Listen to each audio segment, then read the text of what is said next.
코로나 때문에 많이 힘들어합니다. 왜 그럴까? 이 팬데믹 현상이 뭐 때문에 온 건지 사람들 신학자들 간에 이견이 있고 많은 어떤 분은 그렇게 얘기합니다. 하도 죄를 입으로 지은 게 많아서 하나님이 말 못하게 하려고 마스크 쓰게 했고 하도 손으로 지은 죄가 많으니까 손으로 맨날 어떻게 소독하게 만들고 하도 가까이 있으면 딴짓하니까 뭐예요? 거리감 띄워놓고 그렇게 사는 게 팬데믹 상황이 되지 않았냐 뭐 이렇게까지 얘기하고 있는데 구약에 보면 사사기서에 보면 삼손 시대에 있었던 일이 오늘 우리가 사는 시대에 하나의 단초를 또 제공해 줍니다. 왜 이렇게 됐을까 하는 거죠. 그래서 오늘 저는 이 본문을 가지고 생각하면서 시대 흐름 속에서 우리가 어떻게 살아야 되는지 생각하면서 은혜를 나누려고 합니다. 팀 켈러 같은 사람은 이 사사기서를 얘기하면서 한 권의 책을 써내면서 주석하는 과정에서 사사기서의 핵심을 그렇게 얘기합니다. 세상과 교회 사이에 평화로운 공존이란 있을 수 없다. 갈등이 없다면 세상이 정복한 거다. 이렇게 얘기합니다. 굉장히 의미 깊게 여러분이 묵상해 봐야 될 대목이라고 생각이 됩니다. 사사기서 자기가 결론을 내리면서 세상과 교회 공존, 평화로운 공존은 없다. 만일 공존하고 있다면 그것은 교회가 무너진 거라는 거예요. 세상이 교회를 정복한 거다. 왜요? 갈등이 없고 고민이 없고 아무런 핍박도 없고 괴로움도 없다면 이미 무너져 있는 거라는 거죠. 이 굉장히 의미가 있습니다. 그래서 20세기의 대표적인 대신학자 가운데 루돌프 볼트만이라는 분이 있습니다. 이 사람은 굉장히 영향을 많이 미쳤는데 현대 첨단 기술을 사용하는 사람은 아무도 영과 기적의 고대 세계를 믿을 수 없다. 이 사람이 얘기한 거를 보통 뭐라고 탈초자연주의 또는 과학적 합리주의 이렇게 얘기를 합니다. 그래서 우리가 과학적으로 증명이 되지 않은 건 믿을 수 없다는 거죠. 예수님의 동정녀 탄생서부터 시작해서 예수님의 십자가의 죽음, 부활, 새 생명의 탄생 믿을 수 없다는 겁니다. 그래서 이 사람이 이런 주장을 하고 난 후에 20세기의 신학적인 주류가 흐릅니다. 완전히 변합니다. 어떻게 변하냐면 도덕, 윤리 이런 걸로 바뀌어요. 하나님 앞에서 새 생명의 탄생이라든가 하나님의 초자연적인 역사라든가 이런 것들을 믿지 못하는 그런 시대로 만들어버립니다. 그래서 이 시대를 삼손의 그 시대를 만일 얘기한다면 하나님의 자비로 하나님의 백성 연약함을 사용하셔서 그들의 주변 문화 사이에 평화가 없게 하신 겁니다. 야고보서 4장 4절에 보면 세상과 보태고자 하는 것이 스스로 하나님과 원수되는 것이기 때문에 하나님은 원수된 그들을 돌이킬 필요가 있다는 거죠. 그런데 가만히 보시면 삼손 시대에 어떻게 되어 있습니까? 이미 그들이 다스리고 있어요. 그들 문화 속에 들어가 있습니다. 그들과 같이 생활합니다. 그들과 같이 생활한다는 건 무슨 얘기입니까? 이미 무너졌다는 거죠. 그래서 나중에 삼손이 개혁을 하고 막 이렇게 이스라엘 백성의 정체성을 가지고 일으키려고 하는데 이상하게도 이스라엘 백성들은 그를 잡아다가 줍니다. 우리는 싸울 생각 없습니다. 우리는 당신들과 평화로운 공존을 원합니다. 하면서 어떻게 내줘요. 근데 하나님은 하나님의 영은 삼손에게 임해서 그들과 싸우게 하시고 이기게 하십니다. 왜 그랬을까요? 이것이 하나님의 본심입니다. 그래서 하나님은 영원히 함께 하십니다. 그래서 저는 오늘 본문을 중심으로 해서 이 시대에 어떻게 생각하고 어떻게 살아가는 것이 맞는지 한번 생각하면서 은혜를 나누려고 합니다. 사사기서를 특별히 이해하는데 삼손과의 대목을 이해할 때 가장 결정적인 단어는 사사기 14장 4절의 말씀입니다. 그래서 4절은 이렇게 표현합니다. 그때 블레셋 사람이 이스라엘 다스린 까닭에, 그렇죠? 블레셋이 이스라엘 다스린 까닭에 삼손이 틈을 타서 블레셋 사람을 치려 함이었으나 그의 부모는 이 일이 여호와께로부터 나온 것인 줄을 알지 못하였다. 틈을 타서 싸우고 블레셋 사람을 치려 했는데 이것이 누구로부터 나왔습니까? 하나님의 프로젝트라는 거예요. 하나님이 그 일을 계획하셨다. 틈을 탔다는 토하나라는 말은 싸울 기회를, 구실을 찾았다는 겁니다. 그래서 여기 친다, 블레셋 사람을 치려고 했다라는 것도 능동 분사형으로 되어 있습니다. 물건이나 사람을 찾는 걸 말합니다. 그러니까 틈을 타서 싸울 기회를 찾았다. 직역하면 이런 뜻입니다. 그는 블레셋 사람들로부터 싸울 기회를 찾고 있었다. 근데 여기서 성경학자들 가운데 이견이 있습니다. 뭐냐면 그가 누구냐는 게 그가 삼손이냐 아니면은 하나님이냐는 거죠. 그래서 한글 개역 성경은 그에 해당하는 후 인칭 대명사를 삼손으로 봅니다. 그래서 삼손으로 의역하면 블레셋 사람들을 칠 기회를 노린 사람 주체가 누굽니까? 삼손. 그런데 공동 번역은 그렇게 번역하고 있지 않습니다. 이 후 야훼로 봅니다. 이 블레셋을 칠 구실을 마련한 주체가 하나님이라는 거죠. 하나님. 문법상으로 어느 입장을 취해도 틀리지 않습니다. 그런데 주어를 삼손으로 보게 된다면 문제가 됩니다. 왜요? 하나님이 선한 일을 위해서 악한 일을 어떻게 해요? 묵인하는 게 됩니다. 삼손은 나실인이거든요. 그런데 나실인이 이방인과 어떻게 결혼합니까? 말도 안 되는 얘기죠. 그러니까 목적이 좋다면 수단도 역시 좋아야 되는 겁니다. 방법도 옳아야 되고. 근데 본 단락의 전체 흐름은 삼손이 블레셋을 치려는 의도보다는 인간의 정욕을 충족시키기 위해서 결혼하려고 하는 측면이 더 강합니다. 이게 자기 중심인 거죠. 근데 하나님은 공교롭게도 이 잘못됨을 들어서 하나님의 뜻을 이루어갔습니다. 본절의 주어는 그래서 하나님, 야훼, 여호와로 보는 것이 맞습니다. 하나님께서 삼손의 인간적인 욕정까지 사용하셔서 블레셋을 징벌하는 기회로 삼으셨다. 그런 의미가 됩니다. 역사의 주관자이신 당신의 뜻을 이루는 섭리한 과정으로 하나님이 삼으셨다. 이렇게 보는 것이 맞습니다. 그래서 삼손이 틈을 타서 그가 이 틈을 타서라는, 그래서 학자들은 그가 그것을 여호와 하나님으로 봅니다. 우리가 자주 보는 NIV 성경에서는 이 부분을 This was from the Lord 이렇게 되어 있어요. 뭐로 봅니까? 하나님으로 봐요. 여호와로. 그러니까 이 1절에 3절에서 삼손이 원수의 나라 블레셋 여자의 미모에 반해서 여자와 결혼하겠다고 아버지께 때를 써요. 부모님께. 그 이면에는 무슨 일이 진행됩니까? 하나님이 틈을 보고 계십니다. 삼손의 철없는 행동 속에서 하나님이 틈을 이용하셔서 틈을 타셔서 오히려 반전의 기회로 삼고 블레셋을 무너뜨리고 하나님의 백성들의 정체성을 회복시키는 기회로 삼으려고 합니다. 왜요? 하나가 됐기 때문에. 그 문화 속에 동화돼 버렸어요. 절대 가치를 버렸습니다. 하나님 중심의 삶을 잃어버렸어요. 기도하지 않습니다. 예배드리지 않아요. 그래서 부득불 일어나는 일이 삼손을 통해서 이 일을 이루게 하신 겁니다. 여러분, 그 놀라운 사실은 그런데도 불구하고 하나님은 삼손 그 시대와 함께하고 계세요. 다 배도하고 다 돌아섰고 다 이미 하나님을 떠나 있음에도 하나님은 삼손을 들어서 그 부족한 삼손은 어떤 모습입니까? 그도 역시 부족해요. 나신으로 태어나서 하나님이 그를 쓰려고 처음부터 구별했음에도 불구하고 그 자체도 어때요? 그 당시의 문화를 흡수하고 있다는 거죠. 그 당시의 문화가 뭡니까? 통혼하는 겁니다. 통혼. 낙의 턱뼈는 25cm 정도 약 40g뿐이 안 되는 조그마한 겁니다. 초식동물이니까 뼈가 강하지 않을 것이고 이걸 가지고 1000명을 죽였다. 가능합니까? 저는 불가능하다고 봅니다. 낙의 턱뼈가 부러지든지 어떻게 되든지 했을 겁니다. 왜 이걸 턱뼈를 가지고 이길 수 있을까요? 하나님의 영이 임했기 때문입니다. 그래서 계속 강조해요. 하나님의 영이 삼손에게 임함에 낙의 턱뼈를 가지고 이겼다. 라마레이. 이름도 나중에 붙여집니다. 그러니까 하나님이 그렇게 하신 거예요. 참 감사한 거는요. 우리 인생에 하나님께서 개입하고 계시다는, 함께하고 계시다는 겁니다. 내가 약해서 실수하고 실패하고 또 나도 모르는 사이에 어느 순간 세속화되어 있고 하나님 절대 가치를 버리고 기도하지 않고 내 멋대로 살고 이러고 있는데 가슴 아파하는 분이 누굽니까? 하나님이세요. 틈을 타서 어떻게 해서라도 돌이킬 수 있는 기회를, 반전의 기회를 삼으시려고 합니다. 그게 저는 이 팬데믹 상황이 아닌가 생각해요. 팬데믹. 아스트라제네카를 맞아야 되느냐 맞지 말아야 되느냐 기류에서 고민하시는 분도 많고, 과연 이 상황은 그 단순히 전염병 이거 피하기 위해서 백신을 맞지 않고 이런 문제일까요? 저는 그 문제로 보지 않습니다. 이거는 하나님 백성들이 세속화됐기 때문에 그들을 어떻게 해요? 구분하시기 위해서 하나님이 지금 이렇게 하시는 거예요. 틈을 비집고 들어와서 합력의 선을 이루시는 은혜의 자리로 인도해 주시는 그분이 우리가 섬기는 하나님입니다. 여러분 창세기 45장에 보시면요, 요셉이 등장하는데 요셉은 자기의 인생을 하나님이 자기의 무너진 인생입니다. 어떤 인생입니까?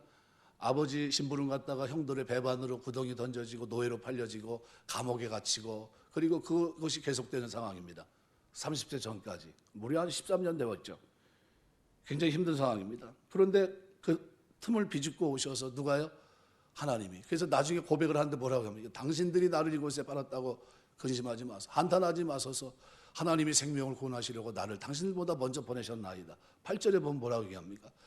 그런즉 나를 이로 보낸 이는 당신들이 아니요 하나님이시라. 하나님이 나를 바로에게 아버지로 삼으시고 온 집의 주로 삼으시고 애굽의 온 땅의 통째로 삼으셨나이다. 이 요셉은요, 그 누굴 이식하고 살아갑니까? 무너진 것 같은데, 그런데 하나님이 함께하고 있다는 사실을 인식하고 살아갑니다. 그리고 하나님은 그 무너져 있는 요셉을 들어서 어떻게 해요? 함께하심을 나타내십니다. 합력의 선을 주시는 하나님이 그와 동행합니다. 야곱의 인생에 하나님께서 비집고 들어오십니다. 도망가는 인생, 형의 어떻게 해요? 분노를 감당할 길이 없어서 어머니는 피신시킵니다. 그 이유로 어머니를 보지 못하죠. 얼마나 힘듭니까? 삼촌 라반의 집에서 20년의 세월은 쉬운 세월이 아니었습니다. 자식을 얻고 아내를 얻었지만 굉장히 힘들었습니다. 그런데 그 힘든 고집불통인 그 인생 속에 하나님 들어오셔서 비집고 들어오셔서 합력의 선을 이루십니다. 마침내 이스라엘이 되게 하시고 하나님의 뜻을 이루는 거룩한 도구 믿음의 반열에 서게 하십니다. 누가요? 하나님이 함께 하셨기 때문에 일어난 일입니다. 하나님이 놓지 않았기 때문에. 이 시대에 감사한 건 뭡니까? 하나님에게 은혜가 있다는 거예요. 하나님이 우리를 놓지 않으면 우리에게 소망이 있다는 겁니다. 오늘 우리가 이 본문에서 놓치지 말아야 될 것은 삼손의 감격이 아닙니다. 자기 공로나 자기 기념비를 세우는 것이 아닙니다. 이 본문 전체에서 우리가 잊지 말아야 될 것은 에나콜에 부르짖는 자가 됐다는 것. 그가 하나님의 은혜를 기억하고 하나님 앞에 하나님이 행하신 것을 깨닫게 됐다는 거예요. 거기에 초점이 맞춰져 있습니다. 오늘 눈에 보이는 가시적인 승리, 그것을 이룬 인간 노력의 결과물에 대한 기쁨을 표현한 장면이 턱배 언덕 라말레입니다. 얼마나 자기 공로의 틀에서 벗어나지 못했으면 그 시대 속의 삼손도 뭐라고 하냐면 내가 그 일을 했다는 겁니다. 그래서 16절에 보시면 이렇게 표현합니다. 나귀의 턱뼈로 한 더미 두 더미를 쌓았으며 나귀의 턱뼈로 내가 1000명을 죽였도다. 내가 했다는 겁니다. 그런데 내가 한 겁니까? 14절에 보면 어떻게 해요? 소리 지를 때 뭐가 임합니까? 여호와의 영이 삼손에게 갑자기 임하시매. 여호와의 영이 갑자기 삼손에게 임하면서 일어난 일이라는 거예요. 그래서 어때요? 밧줄에 불탄 삶과 같이 결백됐던 손이 떨어져 나가고, 그죠? 그 다음에 어떻게 해요? 턱뼈를 들고서 싸웁니다. 1000명을 죽이고, 그리고 마침내 그것을 내던지고 그 이름을 라말레이라고 부릅니다. 하나님의 영이 삼손에게 임했기 때문이다. 그걸 강조합니다. 삼손은 배후에서 일하시는 하나님의 손길을 아직 인식하지 못해요. 내가 1000명을 죽였도다. 과시적인 태도를 가지고 있습니다. 여러분, 우리가 어떤 일을 이렇게 경험할 때 우리는 하나님을 잘 인식하지 못합니다. 그런데 하나님은 배후에서 지금 역사하고 계세요. 계속해서 여호수아 4장에 보면 기념비를 만드는 장면이 나옵니다. 이스라엘 백성들이 40년 후 여호수아와 함께 가나안에 도착한 직후 하나님께서 요구한 것이 뭐냐면 기념비를 만들라는 거예요. 그런데 이 기념비는 인간의 업적을 과시하기 위한 기념비가 아닙니다. 그것은 하나님이 행하신 일을 기억하기 위한 기념비입니다. 그래서 여호수아 4장에 보시면요, 20절, 21절에도 1절에 3절 말씀에도 보면 요단을 건너는데 어떻게 건넙니까? 여호와께서 여호수아에게 말씀한 대로 각 지파 한 사람씩 12사람을 택하고 그들의 명령대로 요단 가운데 제사장들의 발이 굳게 선 그곳에서 돌 12를 택해서 그것을 가져다가 오늘 밤 너희 유숙할 그곳에 두게 하라 하시니라. 또 계속 보시면요, 여호수아 4장 20절 21절에 보면 여호수아가 요단에 가져온 그 12돌을 길갈에 세우고 이스라엘 자손들에게 말하 이르되 후일에 너희 자손들이 그들의 아버지에게 묻기를 이 돌들이 뭐냐 이렇게 묻거든. 또 23절 보시면 너희 하나님 여호와께서 요단 물을 너희 앞에서 마르게 하사 너희를 건너게 하신 것이 너희의 하나님 여호와께서 우리 앞에 홍해를 말리시고 우리를 건너게 하신 것 같았나니. 어떻게 건넜습니까? 홍해를 건넌 것처럼 아라비아 동풍이 불어서, 그죠? 마른 땅이 되게 해서 건너게 하신 것처럼 하셨다는 겁니다. 그래서 여호수아 4장 6절 7절은 그렇게 표현합니다. 이것이 너희 중에 표징이 되리니 후일에 너희의 자손들이 물어 이르되 이 돌들이 무슨 뜻이냐 하거든 그들에게 이르기를 요단물이 여호와의 언약궤 앞에서 끊어졌나니 언약궤가 요단을 건널 때 요단물이 끊어졌으므로 이 돌들이 이스라엘 자손에게 영원히 기념이 되리라 하라 하니라. 그리고 12돌을 취한 겁니다. 누굴 기념한 겁니까? 하나님 기념한 거예요. 그런데 라만 레위는 누굴 기억하는 겁니까? 삼손이 자기를 과시합니다. 우리가 기억할 것은 하나님이 이런 시대에 능력을 행한다 할지라도 능력 행한 그 사람에게 주체가 있지 않습니다. 주체는 누굽니까? 하나님이세요. 라마 레위에 머물러서 나를 높이면 안 돼요. 에나꼬레로 넘어가서 하나님의 은혜를 기려야 됩니다. 하나님 베풀어 주신 그 은혜, 하나님이 왜 이를 나에게 주셨는지, 나에게 왜 힘을 주셨는지, 왜 이 싸움을 통해서 이기게 하셨는지 그거를 깨달아야 됩니다. 우리는 삼손처럼 겉으로 과시하지만 사실은 내면의 목마름의 문제를 해결하지 못하는 인생이라는 사실을 잊지 마셔야 됩니다. 삼손은 18절에 보면 두 번에 걸쳐 목마름의 심각성을 하나님 앞에 토로합니다. 라마 레이의 자리에서 벗어나서 하나님의 은혜를 경험하게 되는 에나꼬레의 자리로 그가 나아가고 있습니다. 결국 이 모든 것이 뭐예요? 하나님의 은혜라는 걸 깨닫습니다. 나에게 특별히 청명을 주긴 것도 내가 한 게 아니라 하나님의 신이 나에게 함께 하셨기 때문에 하나님의 은혜였고, 갈증으로부터 하나님께 구하게 하신 것도 하나님의 은혜일 뿐만 아니라 샘을 터뜨려줘서 갈증을 해결하신 것도 하나님의 은혜였다는 것을 그가 나중에 깨닫습니다. 그러면서 이 자기의 고백을 하나님 앞에 드려요. 진짜 하나님 앞에 진정한 고백을 드립니다. 여러분, 우리가 신앙생활하면서 우리는 어떤 사람들이냐면요, 요한복음 2장에 보면 가나 혼인잔치가 기록이 되어 있는데 물로 포도주를 변하는 기적을 베풀어 주셔서 많은 사람들이 어떻게 이 잔치집은 이상하다, 어떻게 처음 나온 포도주도 좋은데 나중 거는 처음 거보다 더 좋다, 뭐 이렇게 얘기합니다. 포도주 출처를 모릅니다. 그냥 즐거워합니다. 근데 하인들은 알아요. 예수님의 심부름 때문에 포도주 맛도 못 봤을 겁니다. 근데 물떠온 하인들은 알아요. 하나님의 종은 결과물을 누려서 행복한 사람들이 아닙니다. 예수 믿고 말 그대로 부자 되고 병 낫고 그래서 행복하고 그건 하객들이에요. 그럼 종들은 누굴까요? 주님과 동역하느라고 기적의 포도주 맛도 못 봤지만 주님과 더불어 동역된 기쁨을 아는 사람들, 이게 하인들입니다. 오늘 우리가 하인으로 살게 되시길 주의 이름으로 축원합니다. 기적의 포도주 이것을 맛보고 즐기는 자리에서 벗어나 주님의 동역자가 되고 물떠온 하인들을 알다는 이 기쁨의 자리로 오늘 우리가 나갈 수 있어야 돼요. 오늘 삼손은 사실은 뭐예요? 포도주 맛보는 것 같은 기쁨을 얘기합니다. 이 기쁨은 진짜 기쁨이 아니에요. 이거는 아무것도 아니에요. 뭐가 돼야 됩니까? 하나님의 은혜를, 이거 하나님이 하셨구나, 그 일에 내가 쓰임 받았구나, 이걸 깨달아야 돼요. 삼손의 감격은 오늘 16절에 보니까 자기에게 승리 주신 하나님께 공을 돌리지 않고 자신을 자랑합니다. 도움 없이 어떻게 한 명이 1000명을 이길 수 있겠습니까? 낙이 턱뼈를 가지고. 여호수아 24장 10절에 보면요, 너희 중 한 사람이 1000명을 쫓으니 이는 너희 하나님 여호와 그가 너희에게 말씀하신 것 같이 너희를 위해 싸우십니다. 하나님이 너희를 위해 싸우기 때문에 하나가 1000을 이긴다는 거예요. 삼손은 낙이 턱뼈를 내던지고 그곳 이름을 라말레이, 턱뼈의 산이라고 부릅니다. 17절 보니까, 그러니까 여호와의 신의 도움으로 1000명을 죽이고도 하나님의 이름을 어떻게 언급하지 않아요. 자기 승리에 도취되어 있어요. 낙이 턱뼈 언덕, 자신이 낙이 턱뼈로 1000명을 죽였다고 자랑하고 있는 그 지명이 됩니다. 이 삼손의 모습인데 이것이 삼손의 모습만이 아닙니다. 하나님이 주신 능력으로 일을 해놓고도 자기 공으로 돌리는 지도자들이 한둘이 아니에요. 이게 다 하나님의 은혜였습니다. 고백해야 되는데 바울처럼 어떻게 다 끝난 다음에 내가 아니요 나와 함께한 하나님이 은혜고, 내가 더 많은 사도보다 더 많이 수고한 것은 내가 아니요 하나님이 나와 함께 하셨기 때문이라는 고백을 드려야 되는데, 그런데 어떻게 해요? 포도주 맛에 취해서 기뻐하고 즐거워합니다. 누가복음 17장 10절에 보면 이와 같이 너희도 명령받은 것을 다 행한 후에 이르기를 우리는 무익한 종이라 우리가 하여야 할 일을 한 것뿐이라 할지니라 그랬어요.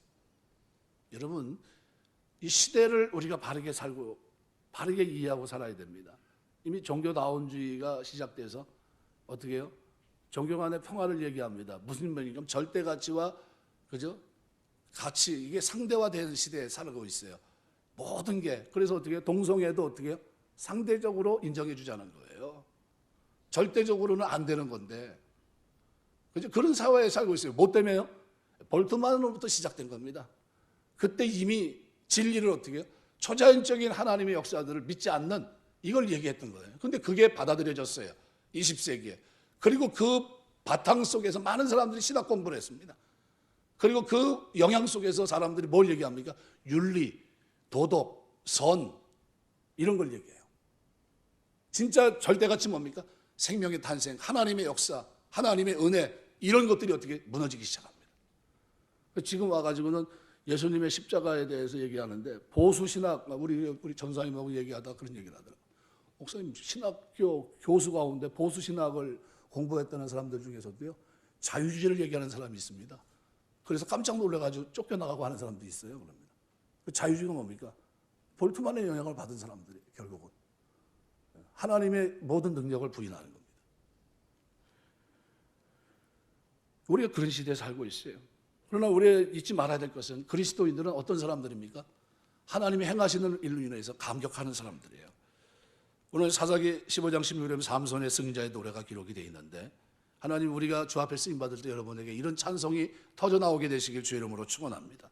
홍해를 건넌 모세가 노래했고, 미리암이 노래했고, 다윗이 노래하고, 시편에는 다윗의 노래로 가득 차 있고, 승자의 노래가 있습니다. 바울은 감옥에서 노래합니다. 찬송합니다. 일평생 노래해요. 승자의 노래입니다. 그런데 많은 그리스도인들이 하나님께서 우리에게 승리 주셨음에도 불구하고 노래하지 않아요. 그 하나님을 찬송하기를 원하지 않습니다. 오 놀라운 구세주 예수 내 주 참 능력이 되셨도다는 고백을 주님은 듣고 싶어 하시는데, 그 놀라운 구세주를 인정하지 않으려 하나님의 사랑, 하나님의 은혜, 하나님의 자비하심, 하나님의 긍휼에 놀라고 우리가 기뻐하고 감격하고 그 은혜를 기리면서 살아야 되는데, 그런데 그걸 잊어버렸어요. 찬송은 하나님의 은혜 속에 놀라운 맛본 사람들의 감격입니다. 그래서 어거스틴은 논쟁할 사람은 논쟁해라, 나는 하나님의 은혜 가운데서 놀라워하리라 그랬어요. 우리는 놀라워해야 돼. 이걸 잊어버렸어요. 경이로움을 잊어버렸어요. 이사야 9장 6절 보시면 이사야는 이 땅에 오실 그리스도를 그렇게 표현합니다. 이는 한 아이가 우리에게 낳고 한 아들 우리에게 주신 바 되었는데 그 어깨에는 정사를 메었고 그 이름은 기묘자라, 모사라, 전능하신 하나님이라, 영존하신 아버지라, 평강의 왕이라. 이때 기묘자가 뭡니까? 원더풀 카운셀러. 놀라운 분. 놀라움 자체가 예수님이에요. 우리가 예수를 믿는다고 하는 것은 뭡니까? 놀라운 기쁨이 있는 거예요. 근데 그 기쁨의 주체가 누구예요? 하나님이에요. 내가 아니야. 나는 뭐예요? 종입니다. 포도주 맛은 보지 못해도 물떠온 하인은 아는 그 즐거움이 우리에게 있어야 된다는 거예요. 하나님의 이름의 그 놀라움. 그런데 대부분의 사람들이 인식하지 못해요. 우리가 살아가는 동안 하나님의 능력을 여러분이 경험하게 되시길 주 이름으로 축원합니다. 그래서 삼손은 자기를 자랑하다가 하나님 부득이 어떻게 해요? 그 시대를 하나님은 어떻게 해요? 블레셋에 같이 살고 있는 그들 문화 속에 동화되어 있는 그들을 어떻게 띄워놓고 싶었어요. 그들을 구원하기를 원하셨고, 그런데 그들의 모습은 뭐예요? 삼손을 잡아다가 그들에게 갖다 줍니다. 우리는 그거 원하지 않아요. 하나님 앞에서 삶을 원하지 않습니다. 하나님 예배하는 거 말고 우리끼리 공존하며 삽시다. 그겁니다. 당신 우리 통치해도 좋아요. 우리는 그냥 그렇게 살았으면 좋겠습니다. 이게 그 시대 입장이에요. 그런데 놀랍게도 삼손도 어때요? 삼손도 나실인데도 불구하고 이방인과 결혼하려고 하는 말도 안 되는 그 당시의 문화를 어떻게 해요? 부모에게 요청합니다. 아버지는 그게 아닌 줄 알면서도 어떻게 해요? 어쩌지 못하는 그 시대의 모습을 그대로 담아놓고 있는 겁니다. 진짜 우리에게는 뭐가 필요합니까? 하나님이 이 일을 통해서 뭐예요? 삼손으로 하여금 하나님의 은혜를 자각하기를 원하셨어요. 그래서 그에게 준 게 뭐냐면 목마름입니다. 삼손이 하나님의 은혜로 하나님의 뜻을 이루는 과정 속에서 그 악하지만 잘못된 생각을 갖고 있지만 그럼에도 그를 통해서 하나님이 그 백성들을 건지길 원하셨어요. 그래서 그에게 준 게 뭡니까? 낙의 턱뼈로 천명을 이긴 그 일을 통해서 하나님은 그가 어떻게 해요? 목마르게 하시고 이 목마름을 통해 어떻게 하나님께 부르짖게 하십니다. 이 목마름을 자각하면서 비로소 그가 눈이 떠져요. 하나님을 부릅니다. 아, 이게 내가 아니구나. 나와 함께한 하나님이구나. 그걸 깨닫습니다. 그래서 18절에 보면요, 삼손이 심히 목이 말라 두 번이나 말해요. 여호와께 부르짖어 이르되 주께서 종의 손을 통해 이 큰 구원을 베푸셨사오나 내가 이제 목말라 죽어 할례 받지 못한 자들 손에 떨어지겠나이다 하니, 이제서야 비로소 어떻게 해요? 목마름을 자각합니다. 19절에 보면 해갈을 하는데 누가 합니까? 하나님이 하십니다. 하나님이 레이에서 한 우묵한 곳을 터뜨리시니 거기서 물이 솟아나오는지라 삼손이 그것을 마시고 정신이 회복되어 소생하니 그러므로 그 샘 이름을 에낙고레라 부른다. 여기 18절 19절을 이렇게 보시면요, 해갈의 기쁨을 맛보게 된 이유가 뭡니까? 목마름을 자각했는데, 목마름은 누가 주신 겁니까? 하나님. 우리가 살아가면서 어느 시대입니까? 종교다원주의 시대에 살고 있어요. 상대주의 시대에 살고 있습니다. 근데 하나님 우리에게 목마름을 주세요. 건강의 문제로 어떤 분은 목말라 하십니다. 경제 문제로 목말라 하시고 자녀 문제로 목말라 하시고. 왜요? 기도하라고 하시는 거예요. 부르짖게 하시는 거예요. 너는 은혜로 사는 하나님 백성이다 하는 것을 깨닫게 하시기 위해서. 가정의 문제로, 어떤 분은 결혼의 문제 때문에, 사업의 문제 때문에 하나님 고민하게 하세요. 그리고 뭐예요? 목말라 하십니다. 이거 돼야 되는데 하는 목마름이 있어요. 하나님 은혜 아니면 안 되는데. 그래서 매달리게 하세요. 중요한 것은 이 모든 문제 해결의 기쁨을 주시는 분은 하나님인데 그 하나님을 갈망해야 돼요. 시편 42편 1절 2절 보시면요, 다윗이 말합니다. 하나님이여 사슴이 시냇물을 찾기에 갈급한 같이 내 영혼이 주를 찾기에 갈급하나이다. 내 영혼이 하나님과 살아계신 하나님을 갈망하나니 내가 어느 때에 나가서 하나님 얼굴을 배울까. 이 갈망의 태도, 하나님 앞에 사모하는, 하나님의 은혜를 사모하고 이 목마름을 해결해 주시고 하나님밖에 없다는 이 태도를 가지고 하나님 경외하며 살기 원하십니다. 삼손이 해갈의 기쁨을 맛보게 된 근본 이유는 목마름을 자각한 겁니다. 자각하는 자가 되고 부르짖게 됐고 하나님 거기에 물이 솟아나게 하십니다. 삼손이 그것을 마시고 정신이 회복되어 소생하니 그랬어요. 여러분, 여러분의 문제들, 가지가지 문제들이 여러분이 부르짖을 때마다 회복의 은혜가 여러분에게 임하게 되시길 주의 이름으로 축원합니다. 여기 18절에 보면요, 이렇게 기록하고 있어요. 원어를 보면은 종의 손을 통하여 이렇게 되어 있는데요, 빼야드 아부데카가 되어 있습니다. 종이란 아부데카라는 이 단어가요, 그런데 명사 에베드라는 단어와 남성 2인칭 단수 전묘가 붙어서 따지고 보면 뭐냐면 당신의 종이라는 뜻입니다. 당신의 종. 그런데 한글 개혁 성경이 당신의라는 인칭 대명사 전묘를 번역해서 생략해 버렸어요. 그래서 여기서는 뭐라고 나옵니까? 종의 손을 통하여 이렇게 나옵니다. 그런데 원래는 어떻게 돼요? 인칭 대명사를 그대로 기록하고 있기 때문에 당신의 종이에요. 그럼 16절에서는 뭐라고 얘기했습니까? 내가 1,000명을 죽였다, 나를 얘기했는데 지금 목마름을 통해서 부르짖는 걸 통해서 그 해갈을 통해서 그가 뭘 경험합니까? 내가 당신의 종이라는 사실을 인정합니다. 당신의 종. 여러분, 우리가 살아가면서 언제 하나님이 나의 하나님인 줄 깨닫게 됩니까? 어려울 때 기도할 때예요. 그때 부르짖게 돼 있어요. 하나님, 지난날에는 뭐예요? 하나님 생각이 안 나요. 우리가 뭐 포도주를 마시고, 포도주 뭡니까? 잔치이 아닙니까? 이건 잘 몰라요. 종들이 돼봐야 하나님의 은혜를 하는 겁니다. 심히 목마르게 하시고 부르짖게 하시고 당신의 종임을 깨닫게 하시는 하나님의 은혜가 여기 기록이 되어 있는 겁니다. 여러분, 우리가 왜 기도해야 됩니까? 목마름을 주셨기 때문이에요. 여러분, 목마름이 없습니까? 기도하셔야 돼요. 이 시대가 하나님 앞에 목마르지 않아도 우리는 목말라야 돼요. 하나님, 우리가 목마른 모습을 가지고 기도하기를 원하세요. 부르짖기를 원하시고. 그럼 해갈의 기쁨을, 하나님 없어, 20세기는 볼트만이 얘기한 대로 그건 아니야, 이제는 그렇게 생각하면 안 돼. 그거는 그냥 자연스럽게 고전적으로 그런 뭐 이렇게 그냥 적당히 이렇게 머무르고 가면 그렇게 생각하면 되는 거야. 이런 시대에 우리가 살고 있다는 거예요. 엘리 시대, 하나님의 이상한 뭐 하나님의 능력이 나타나지 않았던 그 시대가 있었어요. 엘리 시대. 사무엘이 뭐라고 얘기합니까? 사무엘아 사무엘아 부릅니다. 희귀해서 나타나지 않는 시대예요. 하나님의 능력이 나타나지 않는 시대. 이 시대에 하나님께서 우리에게 원하는 게 뭡니까? 목마름을 주시고 부르짖게 하시는 거예요. 그러니까 우리가 기도의 자리로 자꾸 나가야 돼요. 세상 사람들이 하는 가치관대로, 그죠? 절대가치를 무너뜨리고 상대가치, 에이 괜찮아, 저 기독교만 구원 있는 게 아니고 불교도 구원이 있어. 다른, 심지어 어떤 분을 제가 봤냐면요, 유튜브에 그 영상이 하나 있더라고요. 어떤 영상이냐면 한 사람이 집에서 나와가지고, 어렸을 때 집에서 나왔는데 서울역으로 갔는데 어떻게 중을 만나서 가가지고 이 사람이 뭐가 됐냐면 나중에 중이 됩니다. 근데 귀신이 그 얘기를 씌워가지고요, 어떻게 했냐면은 몇 개국 언어라고요, 뭐 나오면 그 단어를 다 해석해 줍니다. 과거 일을 다 맞춰요. 그렇게 살다가 그 친구가 자기를 계속 찾아옵니다. 자기 어렸을 때 친구가. 근데 어렸을 때 그 친구를 만나기 전에 그 귀신이 그에게 얘기를 해줍니다. 만나지 마라. 그 친구를 만나게 될 텐데 넌 모른 척하고 지나가라. 얘기하는데 그만 이 중이 그 친구한테 어떻게 인사를 합니다. 너 누구 아니야? 나 누구다 해가지고 만나게 됐는데 그 친구가 이제 어떻게 해요? 이 중을 찾아가서 친구를 위해서 매일 찾아가서 성경을 한 구절씩 읽어주고 기도해주고 그럽니다. 나중에 어떻게 해요? 이 친구가 32살 돼가지고 집으로 돌아갑니다. 회개하고. 그리고 예수 믿어요. 근데 그 장면을 이렇게 제가 이렇게 쭉 이렇게 들어보면서, 근데 나중에 자기 안에 있었던 그 귀신을 쫓아내는데 굉장히 힘들었어요, 그분이. 근데 뭐까지요? 12살에 집에 나왔는데요, 몇 개국 언어를 그냥 귀신이 그냥 글자만 보면 그냥 번역을 해준다는 거예요. 그래가지고 불교 그쪽에서요, 교수까지 했던 사람입니다. 그 사람이 지금 예수 믿어요. 하나님의 영으로 구원받고. 귀신도 나름대로 어떻게 해요? 그런 능력이 있다는 거예요. 그런 능력이.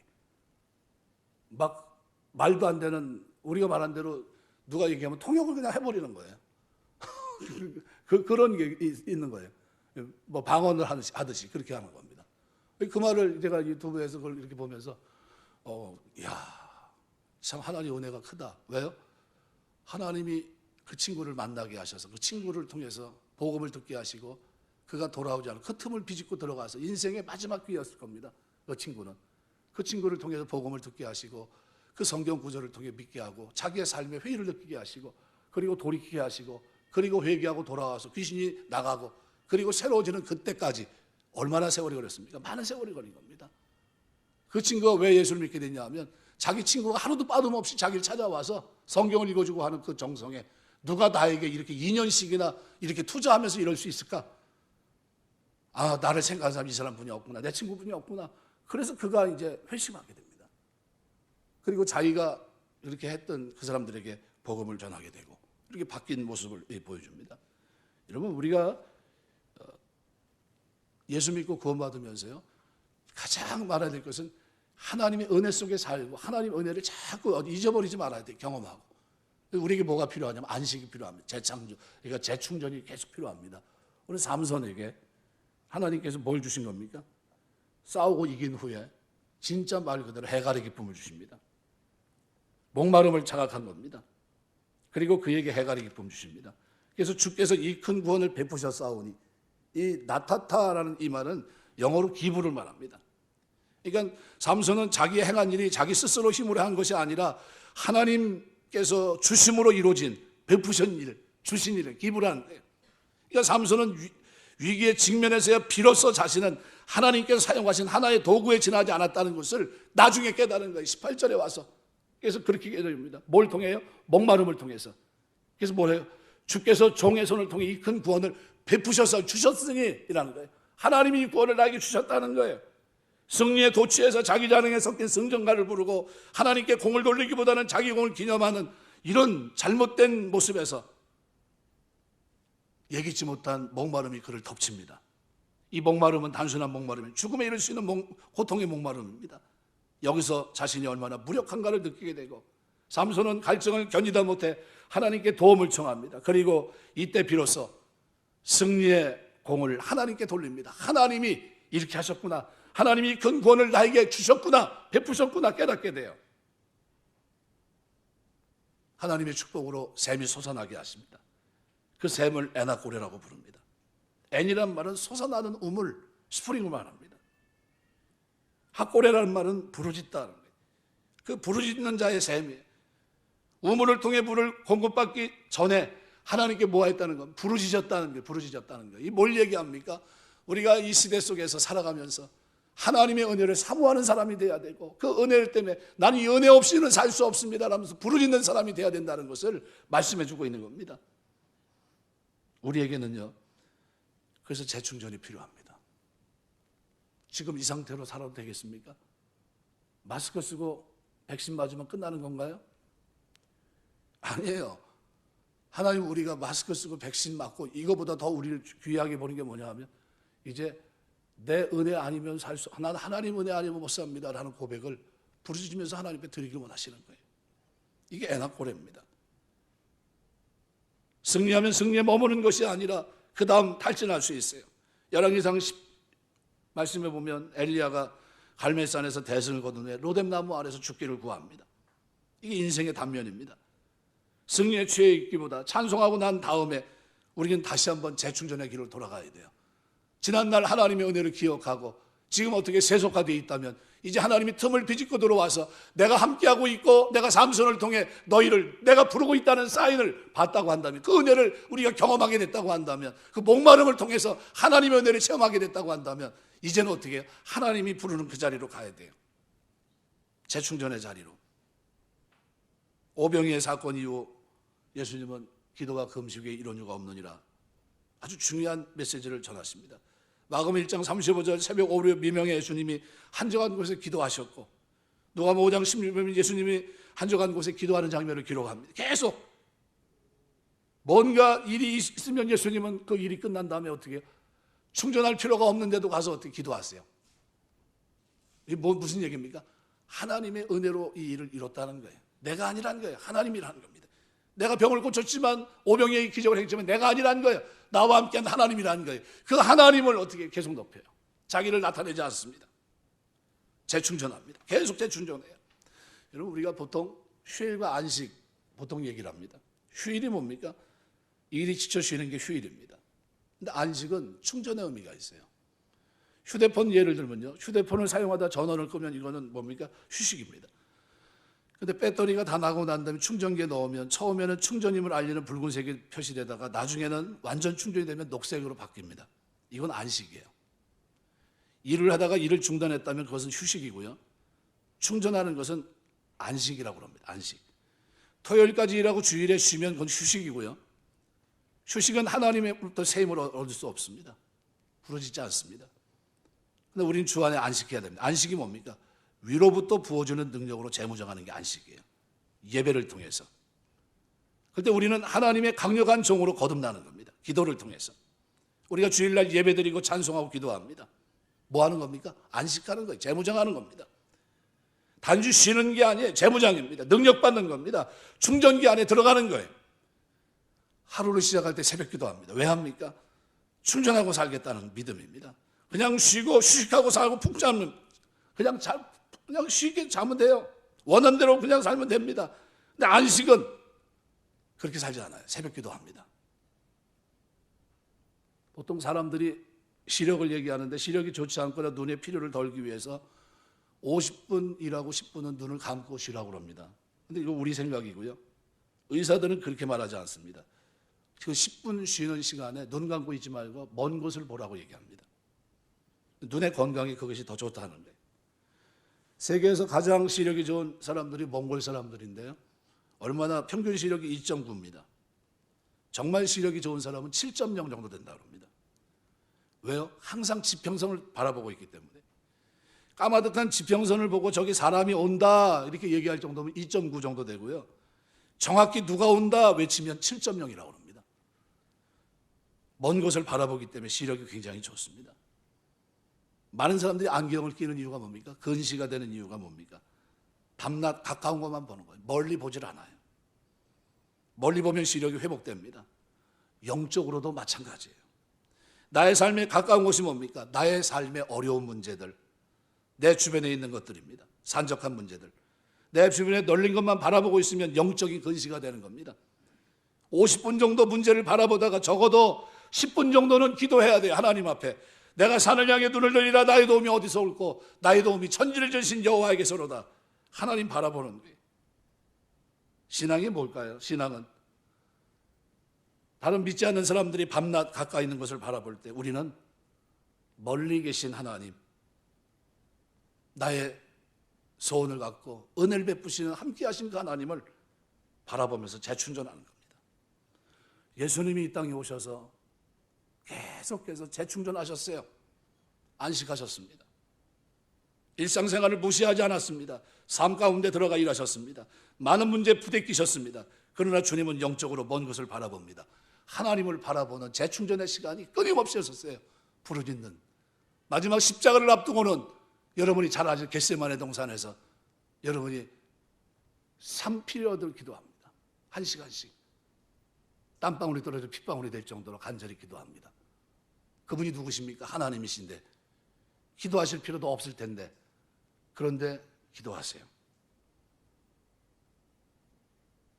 승리자로 서기 위해서, 하나님의 뜻을 이루기 위해서. 말씀 맺겠습니다. 삼손의 이 메시지는요, 사사시대의 메시지는 이미 오랜 역사, 우리가 성경 역사 속에서 먼 미래 얘기입니다. 과거 얘기예요. 근데 그 얘기 속에 뭐가 담겨 있습니까? 하나님의 백성들의 하나님을 떠나 있는 모습이 그 속에 담겨 있는 겁니다. 문화와 사상이 무너졌고, 예배가 무너졌고, 기도가 무너졌고, 찬송이 무너져 있는 그들의 모습이에요. 하나님은 그 틈을 비집고 들어가서 삼손이 잘못된 생각을 가지고 있음에도 불구하고 그 시대 삼손을 사사로 세우시면서 그로 하여금 어떻게 해요? 하나님의 은혜를 그들에게 부어주십니다. 그리고 목말라하게 하시고 부르짖게 하시고 샘에서 터지게 하시고 그 샘을 통해 어떻게 해요? 목을 갈게 하시고 그리고 마침내 사사로스의 사역을 감당하는 장면을 성경이 기록해 놓고 있습니다. 우리가 사는 이 시대는 여러분 어떤 시대라고요? 상대주의 시대입니다. 절대 가치가 아니에요. 상대적인 가치를 가지고서 하나님의 말씀을 얘기하면 지금도 저렇게 생각하는 사람이 있어? 저거 꼴통 아니야? 이런 시대에 우리가 살고 있어요. 저 교회 다니는 사람이지? 골동품입니다. 아주 희귀해졌어요. 하나님의 능력을 믿어? 천지창조를 믿는단 말이야? 신화론을 얘기합니다. 이제 신학도요, 아주 기가 막힐 정도로 좀 우리 힘들어합니다. 왜요? 볼트만 이후로 지금 이렇게 무너져 버린 겁니다. 신학 대학원 자체가 다 무너져 버렸어요. 외국에서 가르치는 것 자체가 그런 걸 배워갖고 들어와요. 지금 자유주의 물결이 그런 세상 속에 있습니다. 이런 세상 속에서 우리가 하나님의 백성으로 살 수 있는 유일한 길이 있다면 뭘까요? 하나님은 말씀 붙잡고 그 은혜를 기억하면서 부르짖는 겁니다. 정체성을 잃어버리지 않고 내가 하나님의 종임을 깨닫고 하나님의 자녀임을 깨닫고 오늘 사도 바울의 고백 얘기하는 빌립보서의 말씀대로 내가 내 시민권이 하늘에 있음을 내가 고백하면서 내가 이 땅에서 어떻게 해요? 관용하고 이 땅에서 하나님의 백성다운 삶으로 살아갑니다. 이것이 주의 백성들의 모습이에요. 오늘 우리의 모습에 이 부르짖는 모습을 통해서 하나님 나에게 문제 주셔서 하나님 앞에 나오게 하시니 감사합니다. 세속화되지 않게 하시고 내가 이 속에서 하나님 자녀들 천성을 향해 나아가는 믿음의 사람으로 한 걸음 한 걸음 내딛을 수 있도록 도와주옵소서. 내가 아니라 내가 조그만 기쁨에 도취하지 않게 하시고 진짜 이 일을 이루신 모든 것이 하나님께 있다는 것을 인식하며 살 수 있도록 나를 붙들어 주옵소서 라며 기도하고 부르짖고 나가는 그들에게 오늘 본문은 에나골에 그 앞에 샘이 터질 것이고 그 목마름을 해결해 주실 것이라고 주님 말씀합니다. 이 축복이 저와 여러분의 기도 생활 속에 예배 속에 안식하며 재충전하는 그 삶 속에 늘 충만케 되시길 주의 이름으로 축원합니다. 기도하겠습니다.